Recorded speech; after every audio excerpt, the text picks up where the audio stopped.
Cricket की दुनिया में सबसे ज्यादा देखी जाने वाली bilateral series border Gavaskar trophy 22 तारीख से स्टार्ट हो रही है। लेकिन सीरीज शुरू होने से पहले इंडिया को शुभमन की शक्ल में एक झटका लग चुका है। रोहित का राड़ा पहले से ही चल रहा है कि वो पहले टेस्ट मैच के लिए अवेलेबल नहीं होंगे, तो कप्तानी जसप्रीत बुमराह करेंगे और मुश्किल हो रहा है इंडियन टीम के लिए, क्योंकि कुछ खिलाड़ी आउट ऑफ द फॉर्म है, कुछ गेंदबाजी में आपको डेब्यू कराने हैं, ऑलराउंडर का स्पॉट देखना है। तो बहुत सारे पेचीदा सवाल इंडियन टीम मैनेजमेंट के सामने हैं। इस सीरीज से सपना दिखा रहे हैं इंडिया के लिए खिलाने का, लेकिन खिला अभी तक नहीं रहे, तो उसका खेलना मुश्किल लग रहा है। तो 20 विकेट लेना यहाँ पर ज्यादा चैलेंजिंग नहीं होगा, यहाँ पर 300-250 रन बनाना ज्यादा चैलेंजिंग होगा। तो आपको एक्स्ट्रा बैट्समैन चाहिए रहेगा। अश्विन वर्सेस वॉशिंगटन सुंदर में वॉशिंगटन सुंदर वो जेन्युइन ऑलराउंडर है, लेकिन जो इंप्रूवमेंट वॉशिंगटन सुंदर की गेंदबाजी में दिखा है पिछले 6 महीने में, वो भी बहुत कमाल की चीज रही।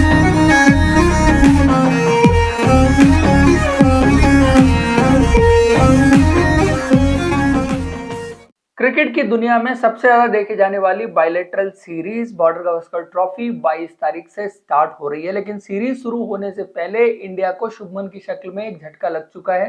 रोहित का राड़ा पहले से ही चल रहा है कि वो पहले टेस्ट मैच के लिए अवेलेबल नहीं होंगे, तो कप्तानी जसप्रीत बुमराह करेंगे। उसके बाद जो खिलाड़ी अवेलेबल हैं उसमें भी 11 बनाना और मुश्किल हो रहा है इंडियन टीम के लिए, क्योंकि कुछ खिलाड़ी आउट ऑफ द फॉर्म है, कुछ गेंदबाजी में आपको डेब्यू कराने हैं, ऑलराउंडर का स्पॉट देखना है। तो बहुत सारे पेचीदा सवाल इंडियन टीम मैनेजमेंट के सामने हैं।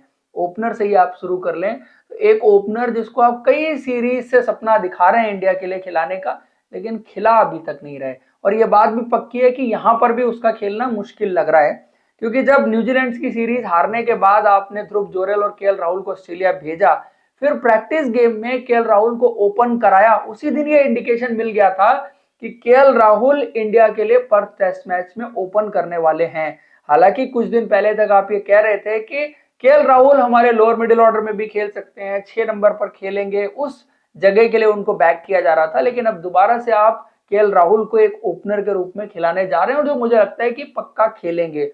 दूसरे ओपनर यशस्वी जायसवाल हैं, वो एक फिक्स जगह है जहां पर यशस्वी जायसवाल ने उस जगह को अर्न किया है अपनी परफॉर्मेंस से, जो टेस्ट क्रिकेट में अब तक उनकी रही है। लेकिन उनका भी इम्तिहान होगा, क्योंकि पिछला जो साउथ अफ्रीका दौरा था जहां पर 2 टेस्ट मैचेस उन्होंने खेले, उनकी परफॉर्मेंस अच्छी नहीं रही, इसीलिए यहाँ पर इस ऑस्ट्रेलिया के दौरे पर उनको बेहतर परफॉर्मेंस करके दिखानी होगी। देन नंबर 3 की बात करें, शुभमन नहीं है तो वहां पर भी आपको नया प्लेयर ढूंढना पड़ेगा। एक काम आपने पिछली न्यूजीलैंड की सीरीज में किया था कि विराट कोहली को जब शुभमन एक टेस्ट मैच नहीं खेले थे तो 3 नंबर खिला दिया था। वो काम मुझे नहीं लगता यहाँ पर आप करना चाहेंगे, वो काम और ज्यादा रिस्की हो जाता है। हालांकि गौतम गंभीर इन सब चीजों के लिए जाने जाते रहे कि इस तरह के डिसीजंस वो ले लेते हैं, लेकिन मुझे लगता है कि इस सीरीज में एटलीस्ट वो काम नहीं होगा और 3 नंबर पर एक और नया खिलाड़ी आएगा।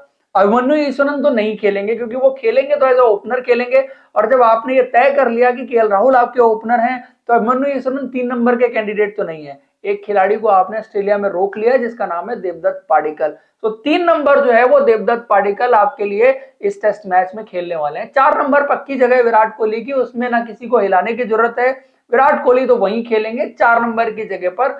और आई थिंक अगर आप विराट कोहली के पॉइंट ऑफ व्यू से देखें तो ऑस्ट्रेलियन कंडीशंस उनको ज्यादा रास आएंगी, अच्छा पेस एंड बाउंस यहाँ पर देखने को मिलेगा, थोड़ा सा चैलेंजिंग इन टर्म्स ऑफ जो ग्रास विकेट पर छोड़ी गई है, बॉल सीम कर सकता है, एक्स्ट्रा पेस एंड बाउंस उनको चैलेंज नहीं करेगा, लेकिन बॉल का सीम करना चैलेंज कर सकता है विराट कोहली को भी, और किसी भी बल्लेबाज को करेगा। जिस तरह का विकेट अभी दिख रहा है आज की डेट में कि बॉल जो है बहुत ज्यादा सीम एंड स्विंग वहां पर आपको होती हुई दिखाई दे सकती है। देन 5 नंबर ऋषभ पंत, ये बात भी आपने पक्की कर दी है कि ऋषभ पंत जो है वो 5 नंबर के बैट्समैन होंगे, बिकॉज एक लेफ्ट हैंडर आपको थोड़ा ऊपर मिल जाता है। लेकिन मैं कहूंगा कि यहाँ पर अगर आप सोचें तो क्या ध्रुव जोरेल को आप ऊपर लेके आ सकते हैं, बिकॉज ध्रुव जोरेल भी वो खिलाड़ी हैं जो इस सीरीज में पक्का खेलेंगे। और इस पूरे दौरे पर अब तक जो खिलाड़ी सबसे ज्यादा इंप्रेस करके गया है वो ध्रुव जोरेल हैं, जो बाद में आके दोनों पारियों में उन्होंने जिस तरह से रन बनाए और इंडिया के लोअर ऑर्डर के साथ जिस तरह उन्होंने बल्लेबाजी की। जो ए टीम गई थी उसमें शायद सबसे इंप्रेसिव बैट्समैन देवदत्त पाडिक्कल थे, आपने उनको रोक लिया, शायद उनके लिए भी 1 नंबर ऊपर हो गया 3 नंबर बल्लेबाजी करना, क्योंकि वो 4 नंबर करने लग गए थे। ओरिजिनली ओपनर हैं, लेकिन वो हाल फिलहाल में जो उनकी बल्लेबाजी रही वो 4 नंबर रही है। लेकिन Dhruv Jurel is the batsman of this tour, अब तक जितने भी मैचेस खेले गए हैं जिस कॉन्फिडेंस के साथ, जिस श्योरिटी के साथ उन्होंने बल्लेबाजी की है, तो बहुत इंपॉर्टेंट प्लेयर इस सीरीज में आपके लिए रहने वाले हैं। फिलहाल जो कॉम्बिनेशन लग रहा है उसमें 5 नंबर मेरे हिसाब से ऋषभ पंत खेलेंगे और 6 नंबर जो है वो इंडिया के लिए ध्रुव जोरेल खेलेंगे। और ध्रुव जोरेल अगर इस दौरे पर रन बनाते हैं तो डेफिनेटली उनका कद इंडियन क्रिकेट में बहुत बड़ा हो जाएगा। और अब उस स्टेज पर तो हम वैसे भी आ ही गए हैं जहां पर ऋषभ पंत और ध्रुव जोरेल दोनों एक साथ इंडिया के लिए आपको खेलते हुए दिखाई दे रहे हैं। ये पहली बार होगा कि दोनों एक साथ आपको खेलते हुए दिखाई देंगे। उसके बाद अब यहां से ऑलराउंडर्स और गेंदबाजों की बात शुरू होगी। एक खबर भी जो आ रही है, रविंद्र जडेजा को जितना बैटिंग का मौका दिया जा रहा है तो वो खेलेंगे। अब जो इंडिया की पुरानी स्ट्रेटजी होती थी कि जहां पर आप जो है वो 5 गेंदबाज और 6 बल्लेबाज के साथ खेलते थे इंक्लूडिंग विकेट कीपर, जो पिछले 4-5 सालों में चेंज हुई थी कि इंडिया जो है 6 बल्लेबाज इंक्लूडिंग विकेट कीपर और 5 गेंदबाजों के साथ खेलती थी, वो अभी भी वही रहेगी। लेकिन यहां पर एक चीज है, जितना ग्रास विकेट पर है आपके 3 फास्ट बॉलर आपके लिए काम करके दे सकते हैं। आपको चाहिए एक्स्ट्रा बैट्समैन। अब एक्स्ट्रा बैट्समैन अगर आप देखते हैं और खास करके नंबर 7 पर खेलने के लिए, तो आपके पास स्क्वाड में एक ही ऑप्शन मौजूद है, वो ऑप्शन है सरफराज खान का। तो क्या आप सरफराज खान पर ट्रस्ट करेंगे एज अ बैट्समैन इस सीरीज में खिलाने का? मुझे लगता है शायद आप नहीं करेंगे। अगर बात रिलायबल प्लेयर की है तो Ravindra Jadeja as a batsman ज्यादा रिलायबल प्लेयर हैं, क्योंकि पिछले 4-5 साल में जितने रन उन्होंने बनाए हैं उतने शायद आपके टॉप ऑर्डर के बहुत सारे बल्लेबाजों ने नहीं बनाए। तो रविंद्र जडेजा वो आपको श्योरिटी देते हैं नंबर 7 की पोजीशन के हिसाब से कि एज अ बैट्समैन भी उनको खिलाया जा सकता है। कहने के लिए ऑलराउंडर हैं, गेंदबाजी करेंगे, but he will play more a batsman. तो आप उनको 7वां बैट्समैन काउंट करके चलिए इंस्टीड ऑफ अ ऑलराउंडर, क्योंकि गेंदबाजी जो ज्यादा करेंगे वो आपके 3 फास्ट बॉलर करेंगे और जो आपका एक मेन स्पिनर खेलेगा वो करेगा।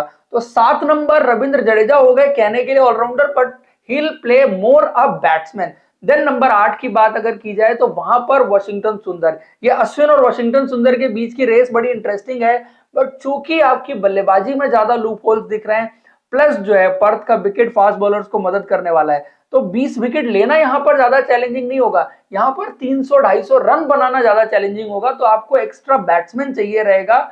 उस हिसाब से देखें अश्विन वर्सेस वॉशिंगटन सुंदर में, वॉशिंगटन सुंदर वो जेन्युइन ऑलराउंडर हैं।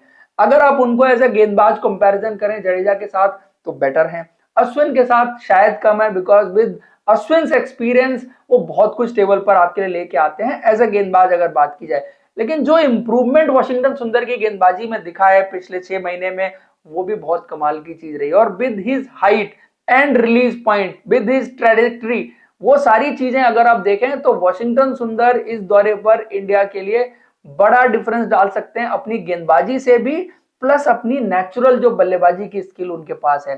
तो इन विकेट्स पर ऑस्ट्रेलिया में पिछली बार भी जब वो ब्रिस्बेन का टेस्ट मैच खेले थे उन्होंने एक बहुत अच्छी पारी खेली थी। सिमिलर चीज इस दौरे पर आप उनसे एक्सपेक्ट कर सकते हैं। तो नंबर 8 मेरे लिए हो गए फिर वॉशिंगटन सुंदर। उसके बाद नंबर 9 की बात अगर की जाए तो मैं पहले तो जसप्रीत बुमराह को पिक कर लूंगा, लेकिन उससे पहले बारी आएगी हर्षित राणा की। हर्षित राणा क्योंकि वो थोड़ा सा बैटिंग कर लेते हैं, और यहाँ पर प्रसिद्ध कृष्णा और हर्षित राणा में आपके पास चॉइस थी। प्रसिद्ध कृष्णा ने अच्छी गेंदबाजी की है, बट शायद वो एक्स फैक्टर उन्होंने नहीं दिखाया कि प्रसिद्ध कृष्णा की गेंदबाजी में वो एक्स फैक्टर है कि आप उनको खिला सकते हैं और वो आपके लिए एकदम से रन अवे मैच विनर हो सकते हैं, वो आपके लिए मैच संभाल सकते हैं। बट अभी तक इस दौरे पर वो मैच विनर बनते हुए नजर नहीं आए कि जो सामने वाली टीम को एक स्पेल में रन थ्रू कर जाए। उस तरह की खतरनाक गेंदबाजी या उस तरह के खतरनाक रिदम में प्रसिद्ध कृष्णा नजर नहीं आए। हर्षित राणा को शॉर्ट स्पेल्स में आपने देखा है, रणजी ट्रॉफी में देखा हो, प्रैक्टिस जो मैच सिमुलेशन भी चली थी, जो सारी चीजें हुई हैं उन सबको अगर कंसीडर करें तो Harshit Rana is better choice for your number 9 as a bowler, plus as a batsman भी थोड़ी बहुत जो बल्लेबाजी वो कर सकते हैं। फर्स्ट क्लास की एवरेज उनकी 40 से ज्यादा की है। देन 10 नंबर पर फिर आपके आ जाते हैं आकाशदीप।